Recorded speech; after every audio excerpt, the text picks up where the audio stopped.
I know who I am as a human being. My people know who I am as a human being, and what kind of father I am, what kind of son I am, what kind of brother I am, what kind of friend I am.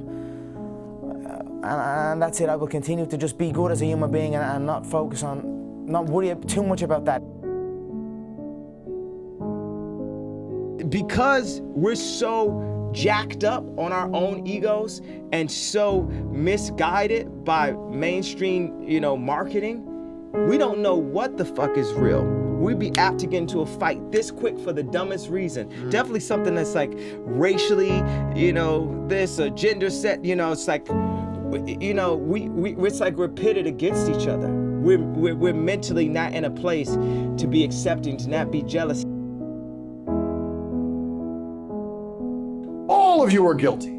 If you are a man, you are guilty of everything all of the time. And this is done on purpose, because if you're a man like me who stands up and tells the truth, they already know you're guilty. So they're like, oh, okay, he's guilty of something. Teach him a lesson.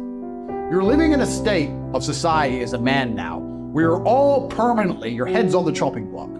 And the only way you could not have the guillotine come down and take it off is to be quiet and meek, not to talk too much. Don't tell the truth. No. And that's the world we're living in now. Success is the best form of revenge. I don't believe in getting revenge on anybody. No. I've had people screw me over for money, break my heart, upset me. It's a very... So you do use success as a form of revenge. Yeah, but I don't do it for the revenge. It just naturally happens. Any concept of trying to... Who was it that... I think it was Mahatma Gandhi. He said, being angry at someone is like holding a burning stone in your hand with the intention of throwing at them. Like, it might do them some damage, but it'll do you more damage first. I don't hold on to these. But it could be fuel, though, couldn't it? I mean, it can be, but I didn't ever need fuel. I didn't need fuel to go and make something of myself. It's just naturally happened as a form of revenge.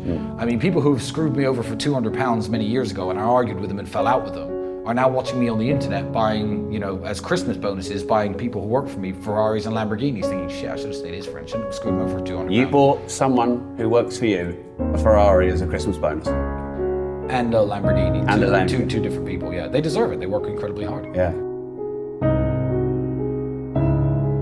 A lot of these dudes, I won't say too many names, but I had a lot of business partners that would take a syringe in my creativity and they would take out that creativity and run away with it.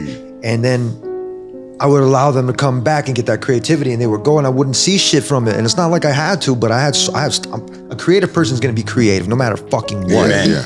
But a lot of these other guys, they're gonna go, and then when you cut that off, they're only there for that platform, wherever they're fucking at. And I had to close my boundaries off to a lot of people, and how Goggins was saying, you gotta kind of just wipe everything away and focus on what the fuck you're doing.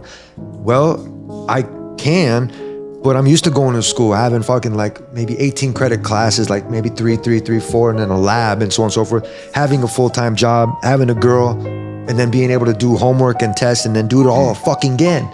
I have to stay busy. I have to do this because that keeps my mind fucking, I can operate on 4 fucking monitors the same fucking way. You can do that. I can handle different things. I did Bitcoin when it first came out, and reading schematics and everything and math, and it's just like putting it all fucking together. Played enough fucking video games and life experiences. Now I have the experiences where I can go back to school and then correlate that with everything that's fucking going on and understand it better rather than fucking going there and be like, duh, what? Yeah. Because I have that experience, and it's funny how life fucking works, but it's like a deck of cards. It's just all shuffled in, and now it's like, boom, all the suits are just fucking right there. Glimpsed the future, were frightened by what you saw, what would you do with that information? You would go to the politicians, captains of industry, and how would you convince them? Data, facts.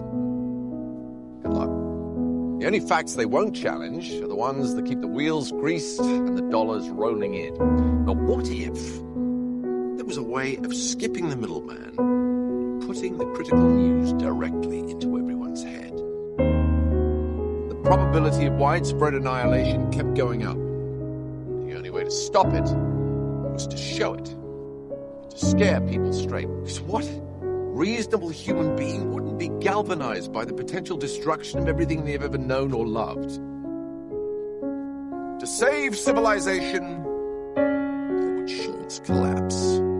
But how do you think this vision was received? How do you think people responded to the prospect of imminent doom? They gobbled it up like a chocolate eclair. They didn't fear their demise, they repackaged it. It can be enjoyed as video games, as TV shows, books, movies. The entire world wholeheartedly embraced the apocalypse and sprinted towards it with gleeful abandon. Meanwhile, your Earth was crumbling all around you. You've got simultaneous epidemics of obesity and starvation. Explain that one. Bees and butterflies start to disappear. The glaciers melt. Algae blooms all around you. The coal mine canaries are dropping dead, and you won't take the hint. In every moment, there is the possibility of a better future, but you people won't believe it. And because you won't believe it, you won't do what is necessary to make it a reality. So you dwell on this terrible future. You resign yourselves to it. For one reason, because that future doesn't ask anything of you today. Yes, you saw the iceberg, warned the Titanic. But you all just steered for it anyway, full steam ahead. Why? Because you want to sink. You gave up. It's not the monitor's fault. That's yours.